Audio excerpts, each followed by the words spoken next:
Vivre pour toujours, ça fait d'autant plus envie quand le spectre de la mort n'est pas très loin. Mais jusqu'où serais-tu prêt à aller pour le repousser? Car les Nécrons, eux, sont allés très loin. Ils n'ont pas toujours été ces robots immortels sans âme. Est-ce que tu savais que c'était une des plus vieilles espèces de la galaxie qui, maudite d'une existence courte et douloureuse, a tout de même réussi à étendre son empire partout dans la galaxie? Leur maladie héréditaire les a poussés à rechercher l'immortalité et à combattre les dieux eux-mêmes pour l'obtenir. Voici l'histoire des Nécrontyres et comment leur quête de vie éternelle leur a fait perdre ce qui les rendait vivants. Et si tu aimes les Nécrons et tu veux en savoir plus, j'ai une surprise pour toi en fin de vidéo.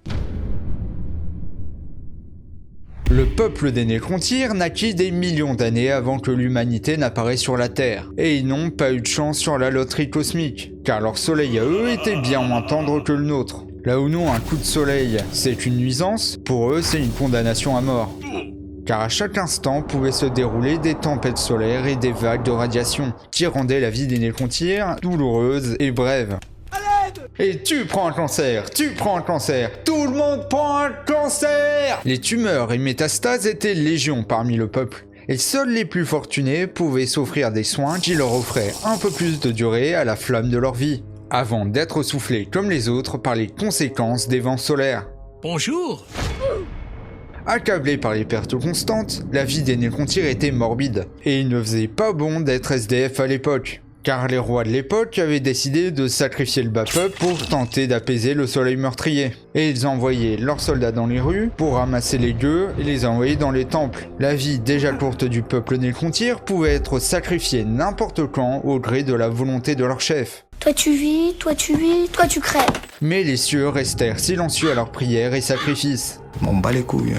Les Nécrontyres se résignèrent et fondèrent leur dynastie sur l'anticipation de la mort, celle-ci étant inéluctable. La vie était courte, mais les édifices bâtis comme les palais, les sépulcres et les tombes des ancêtres demeuraient. Les vivants n'étaient que des passagers temporaires dans ces immenses bâtisses. Si la vie était courte, ce qui était accompli durant elle n'était pas perdu. À travers leurs efforts et leurs travaux, les dynasties Nécrontyres pouvaient survivre dans leur accomplissement. Leur pouvoir était dans la pierre qui bâtissait leur empire, avec à leur sommet le dynaste qui les guidait. Les Nécrontyres prospérèrent grâce à ce sens de l'unité et du devoir. Tout devait servir le dynaste et plier la réalité à sa volonté. C'est ce qu'on appelle le État royal dans la culture Nécrontyre. Chaque mot du souverain est une vérité absolue, aussi insensée que cela puisse paraître. Si le dynaste déclarait qu'il fallait effacer des montagnes pour qu'il puisse contempler son domaine, ses serviteurs trouveraient des moyens pour y parvenir.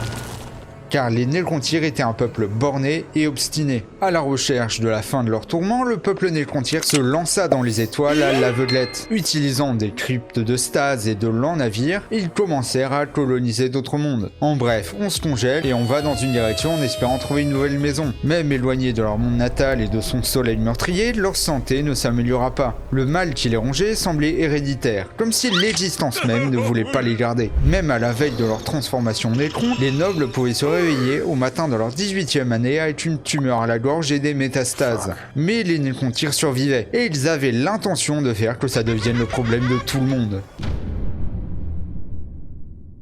Les différentes dynasties s'étendirent dans la galaxie, jusqu'à ce que la majorité soit sous leur domination. À mesure que leur territoire grandissait et se diversifiait, l'unité qui avait fait jusque-là leur force s'éroda. Étant de plus en plus éloignée du pouvoir central et accumulant de plus en plus de force, certaines dynasties déclarèrent leur indépendance de l'Empire infini. Vive le Québec libre! Ainsi commencèrent les guerres sécessionnistes, qui firent rage dans tout l'Empire, opposant les dynasties loyales au triarcat, le conseil dirigeant des Nécrontyres, aux dynasties séparatistes. C'était une guerre lente et rien ne semblait bouger. Il fallait trouver un moyen de réunir le peuple autour d'un même but. Le triarcat réalisa que pour unifier leur soif de pouvoir et satisfaire leur faim belliqueuse, il fallait un ennemi commun. Mais il y avait bien peu d'êtres qui pouvaient rivaliser avec les Nécrontyres, et se révéler une menace crédible si ce n'était les anciens. On n'a aucune trace de ce à quoi les anciens pouvaient ressembler, mais pour tout de même les représenter dans cette histoire, je vais utiliser les images des Slann de Warhammer Fantasy. Les anciens étaient les premiers êtres vivants sentients de la galaxie, des créatures dotées de pouvoirs psychiques incommensurables qui leur provenaient d'une autre dimension, l'Immaterium, connu maintenant sous le nom de War. Les anciens étaient maîtres de la vie et immortels, mais ils refusaient de partager leurs secrets avec les Nécrontyres. qui se mouraient toujours rongés par leur tumeur. En même temps, je me permets un petit aparté, à la place des anciens, j'aurais fait pareil. Au-delà de la souffrance évidente du peuple nécrontyre, il faut se rappeler qu'ils sont hyper belliqueux et en pleine guerre civile. Ils sont là à se massacrer la gueule, qu'est-ce que ça pourrait leur apporter l'immortalité, si ce n'est plus de carnage? Car même si c'est leur condition qui les a forgés, je ne pense pas qu'ils changeraient une fois guéris. Mais revenons à nos futurs nécrons. Ils ont extrêmement mal pris le refus des anciens. Ce qui est compréhensible. L'ennemi parfait se présenta donc au Triarcat, qui leur déclara la guerre. Il ne leur fut pas compliqué de rallier toutes les dynasties sous leur bannière. Ils proposèrent l'amnistie à tous les séparatistes qui les rejoindraient, et la promesse de l'immortalité unit à nouveau le peuple nécrontyre, qui abandonna toute rébellion et ainsi commença la guerre contre les anciens. Les nécrontyres avaient beau avoir l'avantage du nombre et une technologie assez avancée par rapport aux anciens, ils n'avaient pas leur don psychique ni leur réseau dimensionnel de déplacement, appelé la toile spectrale. Cette dimension était un labyrinthe, dans lequel ils pouvaient se déplacer rapidement dans toute la galaxie. N'ayant aucun don psychique ni de capacité de déplacement aussi efficace que les anciens, tous les plans d'attaque des nécrontyres étaient déjoués sans mal. C'était une guerre qu'il leur était impossible de gagner. Mais ça, ils ne s'en rendirent compte que trop tard, car rappelez-vous, ils sont un peuple particulièrement obstiné, et ils pensaient pouvoir faire plier la réalité à leurs désirs une fois encore. Mais ce conflit leur rappela leur propre fragilité. En l'espace de quelques siècles, l'empire qu'ils avaient mis des millénaires à bâtir fut réduit à l'état de nuisance puérile pour les anciens. Ils furent isolés et oubliés dans une poignée de mondes perdus. Leur hubris les avait fait chuter bien bas. Le karma avait frappé. Ils avaient voulu défier les dieux, s'approcher du soleil, et comme Igar, ils se sont fait carboniser avant de s'écraser sur le sol. Mais la chute ne détruisit pas que leur ego. Leur unité vola en éclats. Génération après génération avaient été sacrifiés dans cette guerre insensée. Même s'ils étaient accoutumés à la mort, se sacrifier dans une lutte impossible contre des êtres surpuissants était stupide. Et ils ne parvenaient à rien. Les nécrontyres voulaient vivre éternellement, que ce soit par les pouvoirs des anciens ou dans la mémoire de leur peuple, en accomplissant des actes glorieux et mémorables. Il n'y avait rien de cela dans leur guerre, si ce n'est la disparition de ce qu'ils avaient bâti et le gaspillage de leurs jeunes. La perspective d'un ennemi commun et les secrets de l'immortalité ne tenaient plus les différentes dynasties, qui auraient voulu négocier la paix avec les anciens plutôt que continuer à périr dans une lutte perdue. Mais le Triarcat ne leur permit pas de telles négociations. Ce qui lança la deuxième période de guerre de sécession. Elle fut encore plus destructrice et étendue que la première. Pour vous dire, l'Empire était tellement fracturé que si les anciens l'avaient voulu, ils auraient pu les effacer de la carte sans effort. Que ce soit par pitié ou parce qu'ils étaient désormais plus une menace, trop occupés à s'entretuer, les anciens gardèrent leur armée et ne terminèrent pas le travail. Une erreur qui s'avéra fatale à l'avenir, car s'il y a une leçon qui se répète dans la galaxie de Warhammer, c'est souvent qu'il faut tuer avant d'être tué. Incapable de restaurer l'ordre dans leur empire, le Triarcat était désespéré de trouver un moyen de réunir les nécrontyres. Leurs prières furent finalement entendues, mais quand les portes du paradis te sont closes, c'est l'enfer qui t'accueille à bras ouverts. Les sources se contredisent pour expliquer comment les nécrontyres ont rencontré les êtres divins de pure énergie appelés les Ktans, ou dieux des étoiles. Les archives des nécrontyres parlent d'une sonde qui était tombée sur eux par hasard en investiguant une étoile mourante, alors que les livres Eldarir racontent que c'est la haine absolue que les nécrontyres avaient pour les anciens qui brilla comme un phare dans la nuit et attira les Ktans. Ces êtres d'énergie se nourrissaient de l'énergie des étoiles et étaient aussi âgés que la galaxie. Ils allèrent à la rencontre des nécrontyres, avec à leur avant-garde un Ktan avec un nom que j'ai du mal à prononcer, qui s'affiche à l'écran. Il sera connu également sous le nom du Deceiver en anglais, ou le manipulateur, le traître, le trompeur, le Judas, l'imposteur ou le sale fils de... Bref, un gars digne de confiance. Foreshadowing. Ce dernier alla à la rencontre du chef du Triarcat nécrontyre, le roi silencieux Tsarek, qui, anecdote, est silencieux car il ne s'exprime à son peuple que par l'intermédiaire des deux autres membres du Triarcat. Rappel de la hiérarchie nécrontyre, où on ne parle pas au chef, on les écoute seulement. Le roi accorda une audience à la créature des étoiles, qui raconta l'histoire d'une guerre plus vieille que le peuple nécrontyre. Une guerre qui opposa les Ktans aux anciens, et qui fut remportée par ces derniers. Se cachant de leur ennemi vainqueur, les Ktans avaient erré longtemps à la recherche d'alliés potentiels, pour se venger de l'affront qu'ils avaient subi. Ils en avaient trouvé finalement chez les Nécrontyres, qui comme eux s'étaient fait péter la gueule par les anciens. En échange de leur aide dans la nouvelle guerre céleste à venir, les Cthulhu offriraient tout ce dont les Nécrontyres rêvaient. L'unité et l'immortalité, si longuement désirées, seraient finalement à eux. Et le Cthulhu demanda aucun paiement en retour. Et il insista sur ce point. T'inquiète, c'est gratuit, on ne fait pas payer ses futurs alliés, non? Non, mais lis pas les petites lettres à la fin du contrat. Ainsi parla le Deceiver, le fils de... Le deal alléchant tourna dans la tête du roi silencieux, et Tsarek débattit longtemps avec les autres membres du Triarcat et les nobles de sa cour.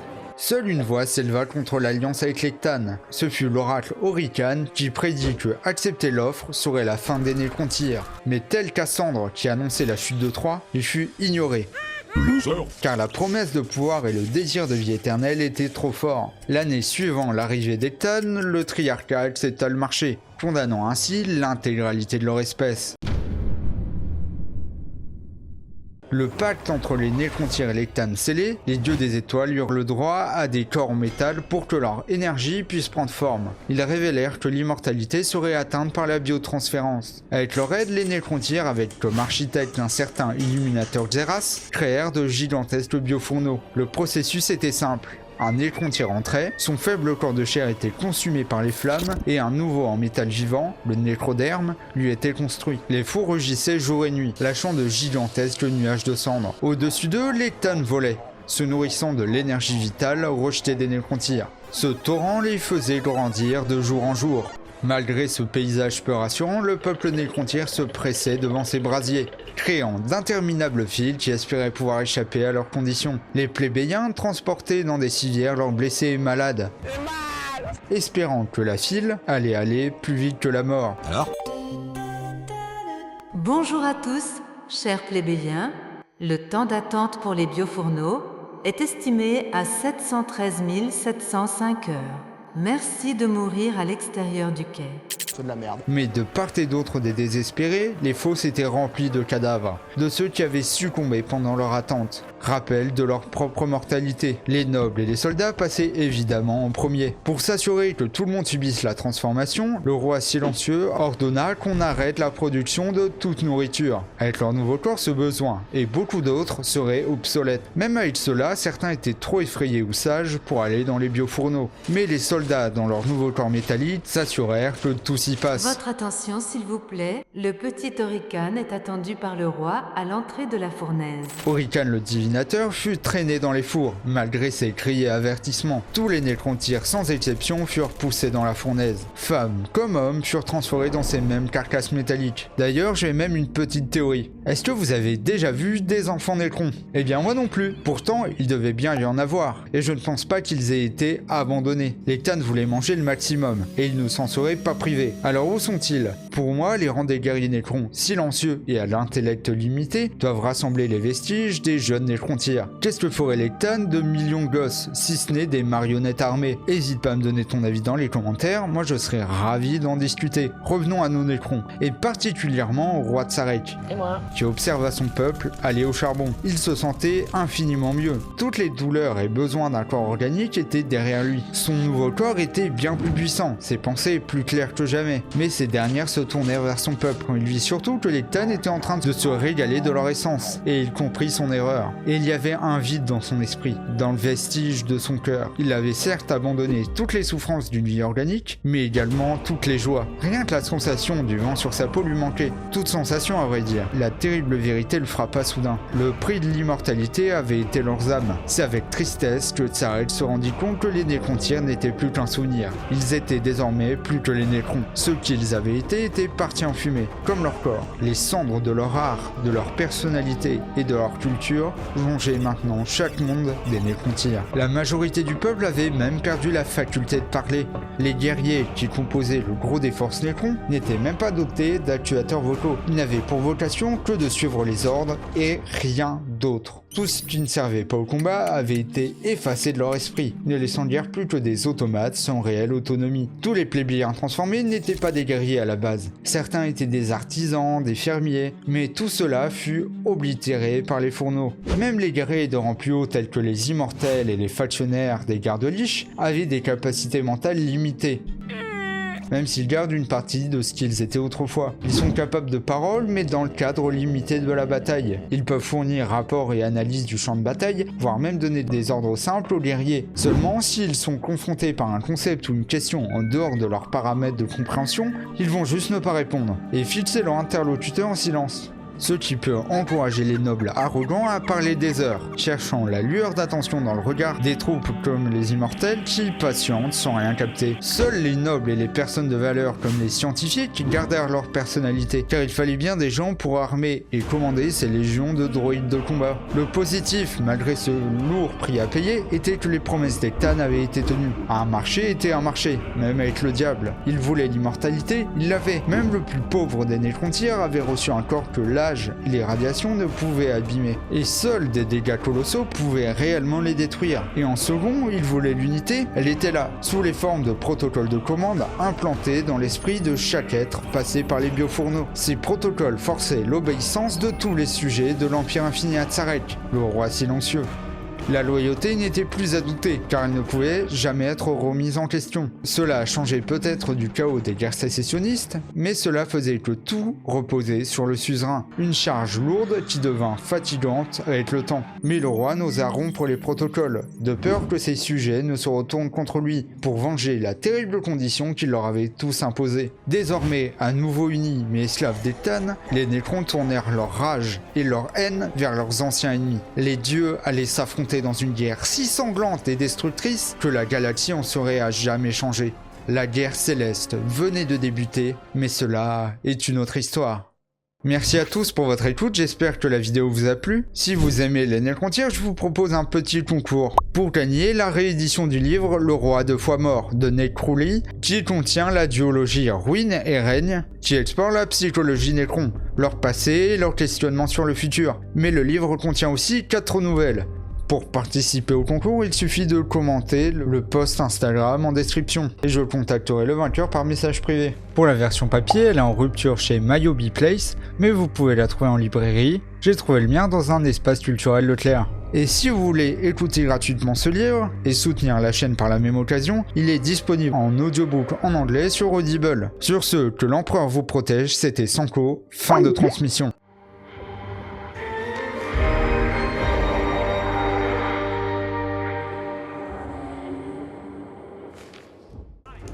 Shoot that guy.